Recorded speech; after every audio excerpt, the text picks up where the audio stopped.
Salut Wassim, bienvenue dans le format Car Talk. Est-ce que tu peux te présenter pour ceux et celles qui ne te connaissent pas? Salut Michel, comment tu vas?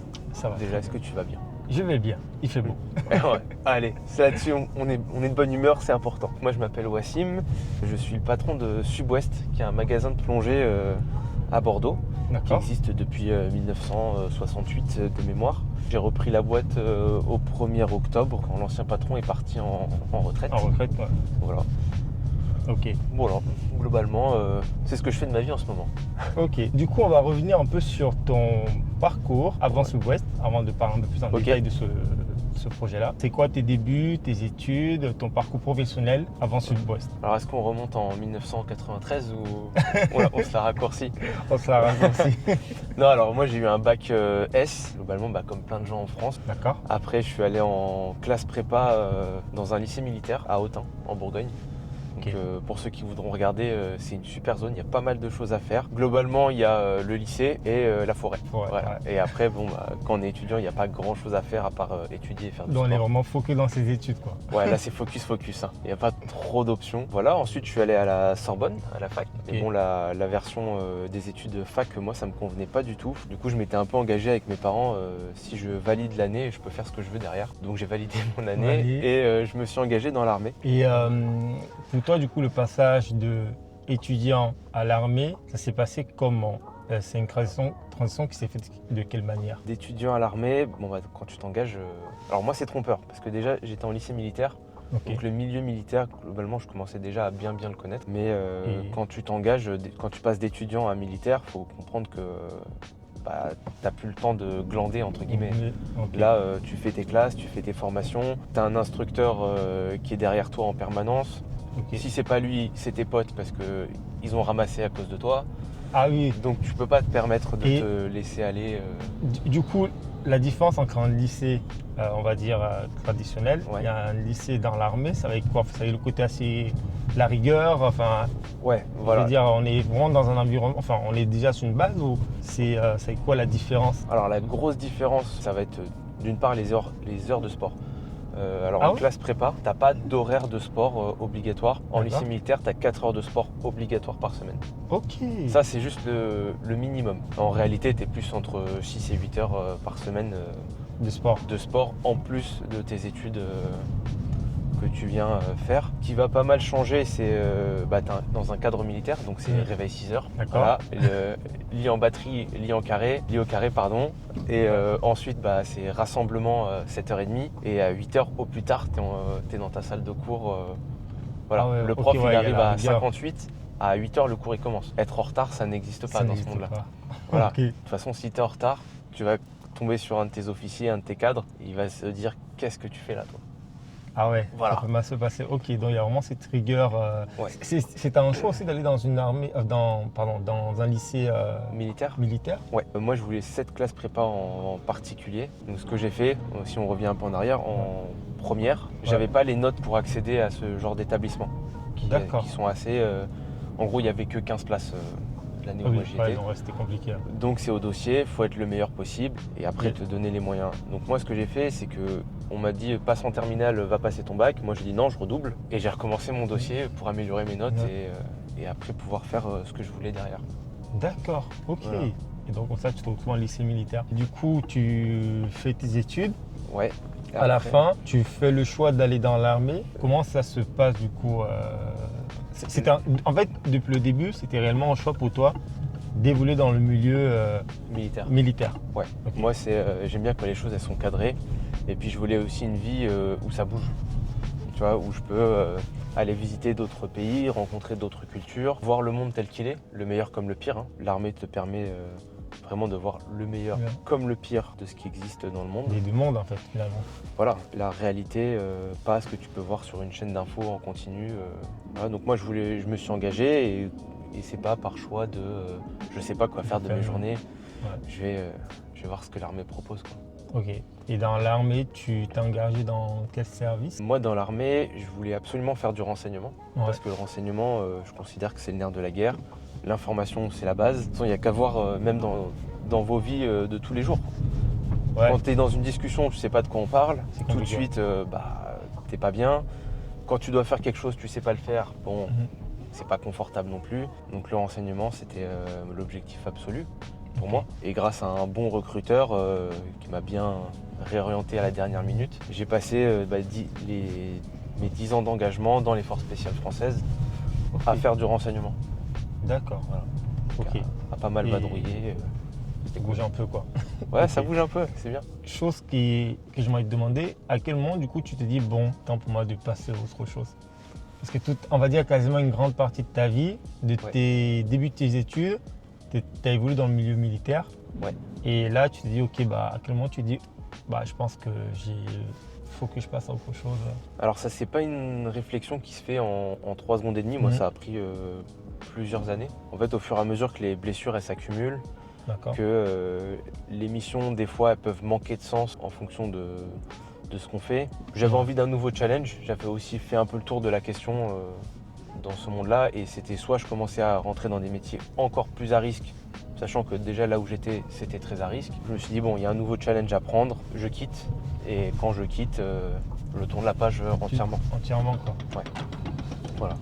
Ok. Donc, Et donc du coup de cela, tu quittes l'armée, tu reviens dans la... Mais tu savais déjà ce que tu voulais faire? Ou pas du tout? Tu t'es juste dit bon, pour le moment j'ai juste besoin de passer à autre chose. autre chose. À la différence de ceux qui vont te dire on retourne dans la vie civile. Ouais. Moi j'aime pas trop cette phrase. Je préfère dire qu'on découvre et qu'on va à la vie civile. Parce qu'en réalité quand on s'engage jeune, la vie civile on n'a pas connu. Pas vraiment. Ouais. Voilà. Tous nos copains sont militaires. On n'a pas fait de boulot en 35 heures ou autre. Ouais. Donc moi j'ai quitté avec mon seul critère vraiment posé, c'est que je voulais pas être salarié. D'accord. Voilà, je veux avoir un rythme de vie qui me convient. Donc si je veux travailler beaucoup, bah, je travaille beaucoup. Ouais. Mais les jours où j'ai envie de rien faire, tu fasses rien quoi. Je fais rien. Ouais, pouvoir gérer ton temps comme gérer ton temps et gérer un peu ta vie comme tu le souhaites quoi. Cette flexibilité. C'est ça. Et puis là, un peu question pour les fans de développement personnel. L'argent, ça va, ça vient. C'est jamais réellement un problème. Même quand on n'a pas, tu peux trouver un boulot, tu peux te relancer, etc. Ouais. Par contre, le temps, lui, il passe. Et une fois qu'il est passé, tu le récupères pas. Donc, des fois, pouvoir prendre un café à 10h avec des potes, ça n'a pas de prix. C'est sûr, c'est Voilà. sûr. Et donc, du coup, bon, moi j'utilise ces termes-là, tu découvres la vie civile. Ouais. Et comment ça se passe du coup la découverte de la vie civile quand pendant des années, depuis très très très longtemps, tu découvres la vie civile, comment ça se passe cette transition-là? Surtout qu'avant tu étais en mission. Moi ça se passe plutôt bien. J'avais déjà des connaissances en immobilier avec mes investissements que j'avais fait avant. D'accord. Du coup je me lance en tant que freelance dans l'immobilier. Ok. Je rencontre une société, puis 2, puis 3, et en fait j'accompagne des salariés qui sont mutés dans la région. D'accord. Et je leur cherche une maison, un appart pour arriver. Ok. Donc, donc tu travailles d'abord avec ceux qui sont dans l'armée, Alors là on va plutôt travailler avec des sociétés comme bordelaises, comme on peut avoir Dassault, Thales, Airbus, le mécanicien qui est recruté parce que le garage qui est là, il n'a pas la qualif, donc il recrute quelqu'un. Voilà. Puis les particuliers qui avaient du mal à trouver des logements parce qu'ils n'ont pas le temps. Voilà, donc je fais ça pendant 2 ans. Donc pendant 2 ans, j'arpente toutes les agences immobilières de la région. À long, large, travers, je les connais toutes. Voilà. Okay. Je sais lesquelles sont les plus sympas. Voilà, celles qui sont un peu moins sympas. Ok. Et donc de là, comment est-ce que tu arrives petit à petit vers Sud-Ouest? Eh bien, ça pareil, c'est une réflexion qui s'amène avec le temps. Je me dis, ok, freelance c'est cool, je gère mon temps. Mais le plus gros problème du freelance, c'est tu bosses pas, tu manges pas. Ouais. Voilà. Ah, y a pas globalement, cette stabilité-là. Il n'y a pas de secret. Donc, et moi, je voulais commencer à aller vers des activités où, quand je m'absente, la boîte elle tourne. Voilà. Pour moi, maintenant, je considère qu'une société, une vraie société, c'est une société quand le patron s'absente, la boîte elle tourne. Du coup, je commence à faire des recherches sur ce que je peux faire. Je me dis, bon, j'aime bien la plongée. Je fais beaucoup de plongées. En moyenne, au moment où je commence ma réflexion, je faisais entre 60 et 80 plongées par an. Waouh, ok. Voilà. Et, t'étais un vrai passionné quoi. Ouais, en pur amateur, je suis pas pro, je fais ça sur mon temps libre, voilà, le week-end, en semaine ou autre. D'accord. Et je commence à chercher combien ça gagne un moniteur de plongée. Peut-être que ça peut devenir mon métier. Bon, c'est pas forcément ce que je conviens. On revient dans le système du freelance. Si je plonge pas, je gagne pas de ma vie. Et je me dis, ok, un magasin de plongée qui vend du matériel, combien ça gagne réellement, combien ça coûte. Donc je commence à faire mes recherches là-dessus et je tombe sur l'annonce de la société Sub-Ouest qui est mise en vente par l'ancien patron qui veut partir en retraite. D'accord. Et voilà, il faut bien dire qu'à ce moment-là, je ne connais rien de la reprise d'entreprise. Ouais. Ah non, rien du tout. J'ai juste vu l'annonce, je me dis ça peut être cool et voilà. Ok. Et du coup, ça va être intéressant d'aborder ce sujet-là parce que tu es mon premier invité qui justement a repris une entreprise et je pense que des personnes qui vont voir cette vidéo-là vont savoir un peu comment ça se passe et pas le côté un peu bullshit des réseaux sociaux qu'on peut voir des entrepreneurs. Du coup, comment ça se passe là? Alors, tu découvres l'entreprise, tu rachètes l'entreprise, c'est quoi les étapes en fait clés et surtout si tu as des petits conseils aussi et erreurs que tu as pu voir, que ce soit au niveau même du rachat, de la recherche à travers les banques et tout ça, comment faire son dossier. Ah bah des erreurs, j'en ai fait plein. J'en ai fait plein, mais on en fera toujours. En fait, il n'y a que celui qui ne fait pas, qui ne fait pas d'erreur. Déjà, on va partir là-dessus. Alors pour éviter le bullshit des réseaux, on va mettre deux choses au clair de suite. Entre créer une boîte et reprendre une boîte, c'est deux logiques totalement différentes. D'accord. Quand tu crées ta boîte, tu pars d'un produit. Donc disons que tu as inventé, je sais pas, une nouvelle brosse à dents. Donc tu fais en sorte que ton produit, ce soit le meilleur, le plus efficace, que tu veux, le moins cher, les critères que tu as choisis. Et tu pars de ce produit, tu essayes de le vendre et de faire grossir l'entreprise autour de ce premier produit. Ok. Tu pars du produit. Quand tu rachètes une entreprise, tu pars pas du produit. Tu pars de l'entreprise, est-ce qu'elle est rentable ou pas? Quelle est sa masse salariale? Et en fait, tu fais le chemin inverse. Tu reprends la boîte telle qu'elle et tu redescends jusqu'au produit. D'accord, ok, ouais, c'est vrai, c'est une approche qui est... Donc tu commences par étudier les tableaux Excel, les bilans, les liasses fiscales, les fiches de paie des salariés et autres. Et petit à petit, tu en arrives à, ok, combien ça coûte tel produit? Pourquoi tel produit est meilleur que l'autre? Pourquoi tous mes clients achètent plutôt, donc dans mon cas, telle combinaison plutôt que celle-ci? Est-ce que c'est réellement un problème de prix? Est-ce que c'est un problème de durabilité? Donc au fur et à mesure, tu redescends vers le produit. D'accord. Totalement la logique inverse. Logique totalement inverse. Il faut que tu connaisses bien tous les paramètres de la boîte, quoi. C'est ça. Tu ne te réfères pas qu'au produit en te disant ok, c'est un bon produit, il a l'air de bien se vendre, go. En fait. Non, ça marche pas. C'est le prix que tu vois affiché en magasin. C'est aussi le temps que le vendeur passe à le vendre, les coûts d'électricité de l'entreprise. Tous ces trucs-là, il faut les calculer. Et donc ça, moi, c'est un truc que j'ai trouvé super cool dans la reprise. C'est que moi, j'ai un esprit plus analytique que va-t-en-guerre qui va débaucher. Donc c'était très cool de faire ces analyses-là et de redescendre. Ouais, c'est un peu une sorte de déformation professionnelle de ce que tu fais d'avant pour pouvoir analyser. J'analyse vite et bizarrement, je me trompe rarement. Quand je me trompe, je fais pas à moitié par contre. Je me trompe bien. Du coup, étape 1, faire tes recherches et trouver la société qui t'intéresse. Donc moi, j'ai eu de la chance, c'était une société dans un milieu que je connaissais et qui me passionnait. Donc voilà, double BNF. Mais les boîtes les plus rentables sont pas forcément les plus sexy, tu vois. Tu vois, exemple tout bête, le garage auto est des fois plus rentable que la boulangerie épicerie fine à Bordeaux Centre. D'accord. Mais le garage est plus intéressant financièrement. Financièrement, Donc tu recherches ta boîte, ensuite soit tu demandes les... Donc ça, il y a des plateformes pour ça. Soit tu vas sur le site de la BPI, Trans Entreprise et il y en a encore plein d'autres. Et pour toi, comment ça s'est passé du coup la découverte et tout ça avec ce professionnel-là?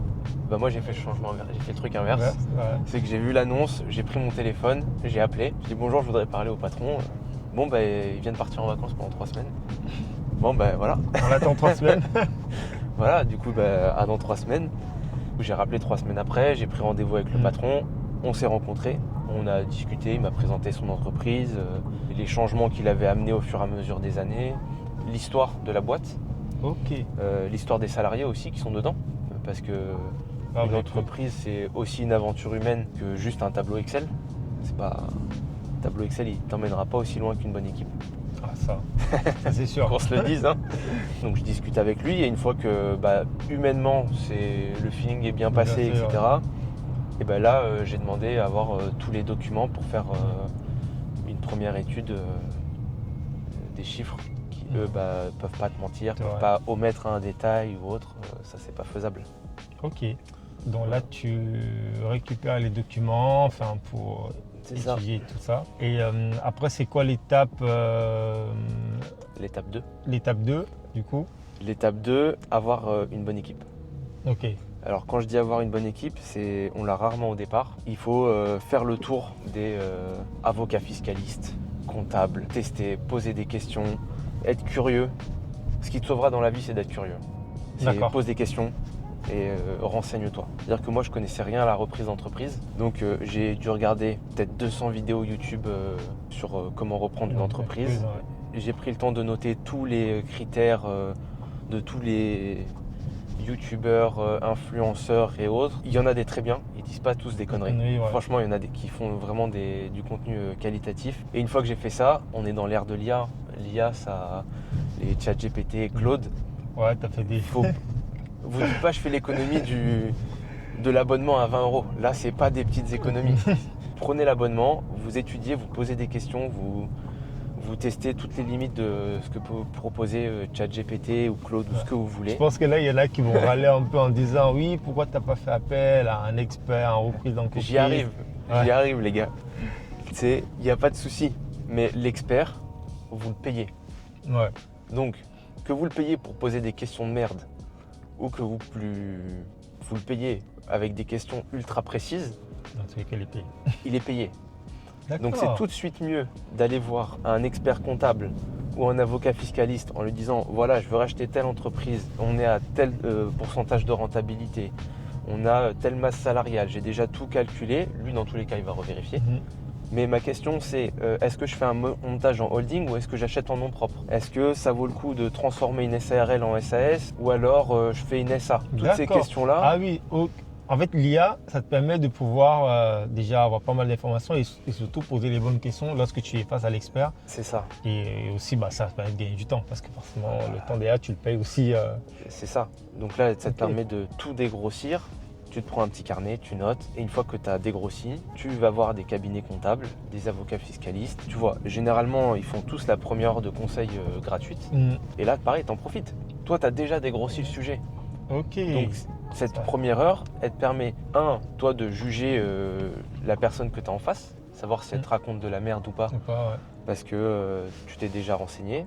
Et d'autre part, en face, ils se disent, ok, en face, je n'ai pas un rigolo. J'ai quelqu'un qui est déjà informé. Qui sait un minimum. Voilà. Ouais. On passe de suite 2-3 steps dans la discussion.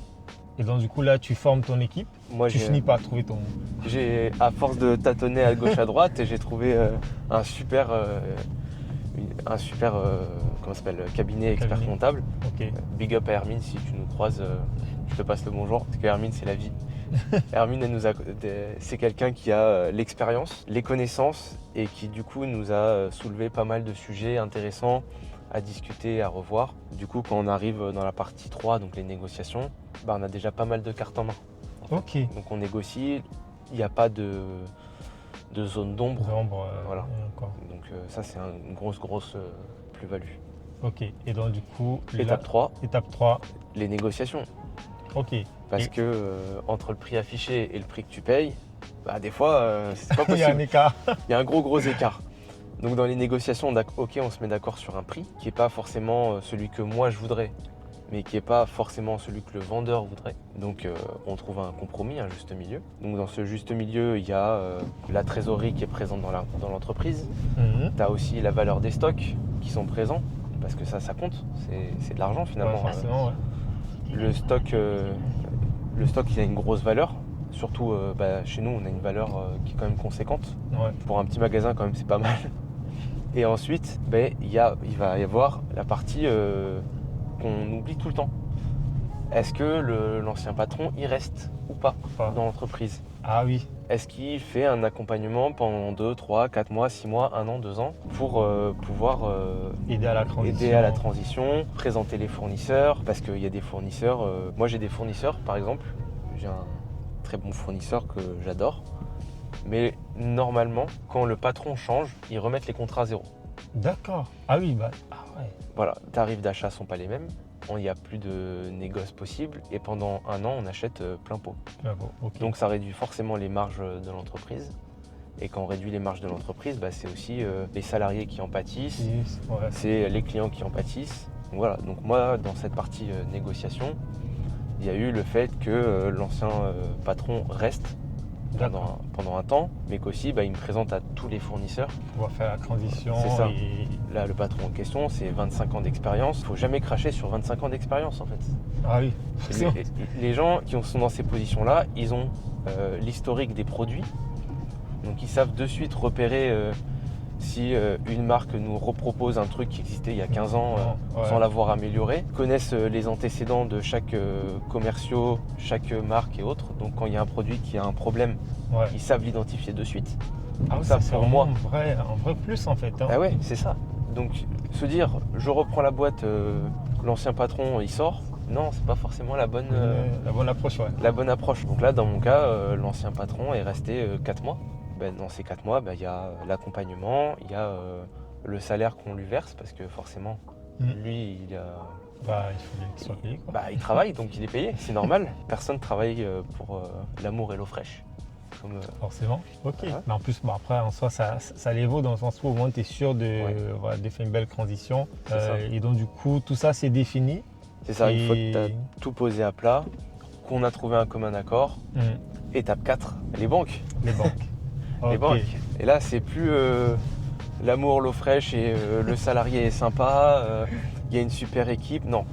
Les banques, elles ne nous connaissent pas, elles ne connaissent pas l'équipe, elles ne connaissent pas la société. Elles, ce qu'elles veulent voir, c'est est-ce que c'est rentable, le passif de l'entreprise, donc c'est-à-dire est-ce qu'elle a des dettes ou pas, depuis combien de temps elle existe, et puis en ces combien de temps, est-ce qu'elle a déjà été dans le rouge dans son existence. D'accord.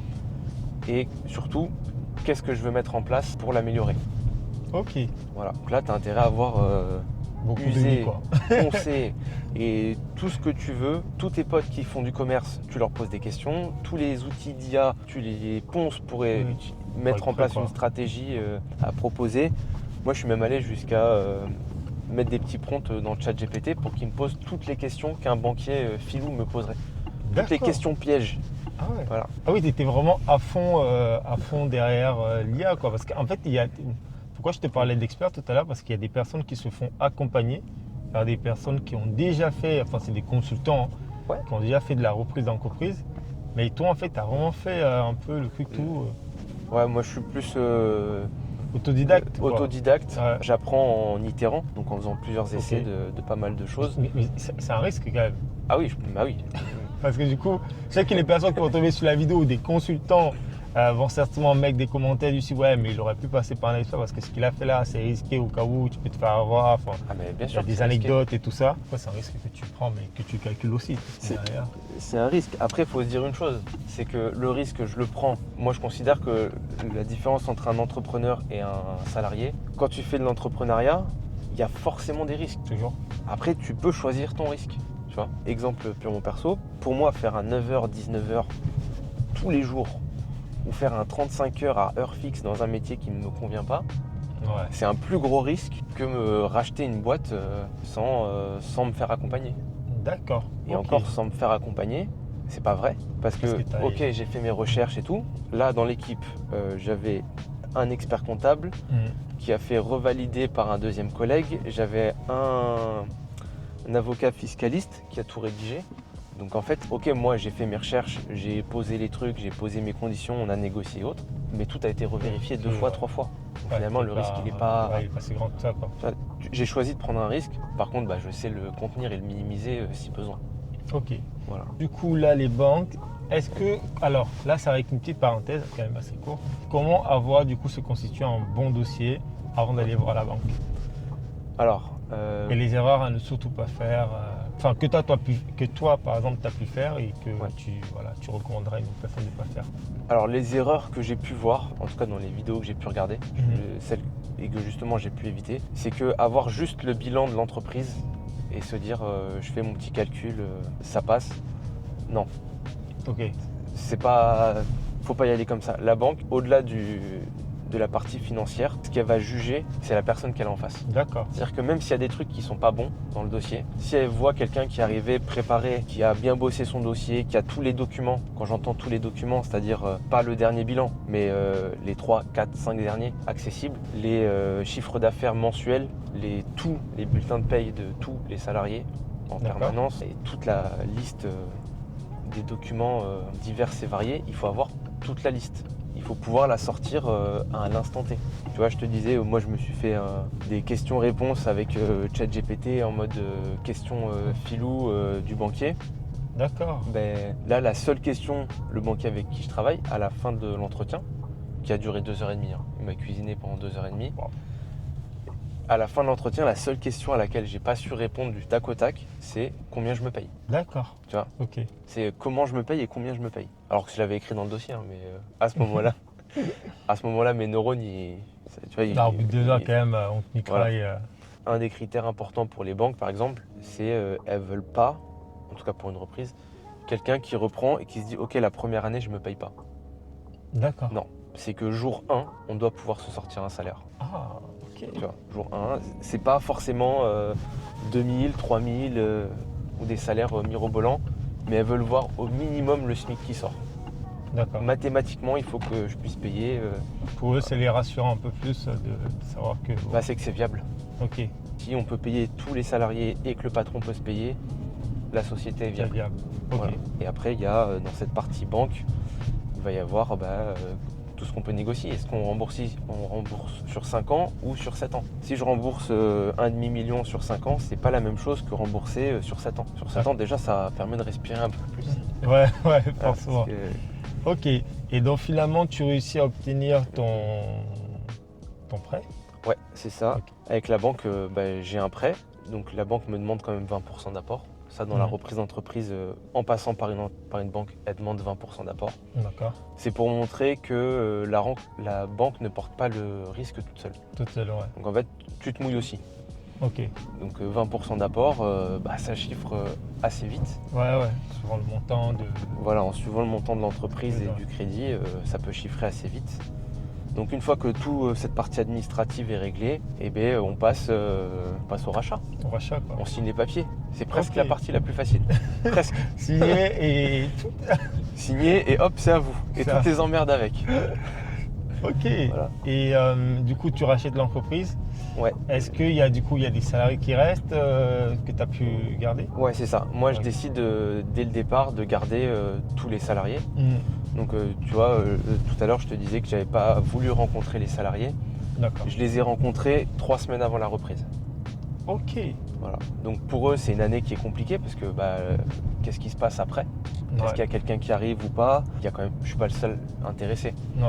Donc, ils voient les personnes défiler avec des projets divers. Donc, moi, je les rencontre, je leur propose mon projet. Sachant que là, tu avais déjà racheté l'entreprise, quoi. Je les ai rencontrés 3 semaines avant, donc D'accord. Ok. c'était ric-rac pour. Ok. Voilà. Après, particularité, moi, j'avais le mois d'août en plein dedans, et le mois d'août, en France, Ouais, ça calme, quoi. il se passe rien. Voilà, les banques, les comptables, tout le monde est en vacances globalement. D'accord. Donc moi, je les rencontre, je leur présente le projet, où je veux emmener la boîte. Donc ils adhèrent, et puis je garde toute l'équipe. C'est plutôt cool parce qu'on a un atelier qui carbure bien. On est une référence dans le domaine. Voilà, donc on travaille avec aussi bien des entreprises que des armées, que des ouais. particuliers, que des clubs. Donc on a là-dessus. En partie vente, j'ai toujours d'ailleurs un super vendeur qui est là depuis des années. Du coup, il maîtrise à la perfection les produits. D'accord. Et les clients le connaissent, donc c'est important de garder Ce ce côté lien. relationnel aussi. C'est important. Ok. Tu vois, on en revient à ce qu'on disait tout à l'heure. Une entreprise, c'est 80% d'humain. Et le reste, c'est un fichier Excel, quoi. Ok.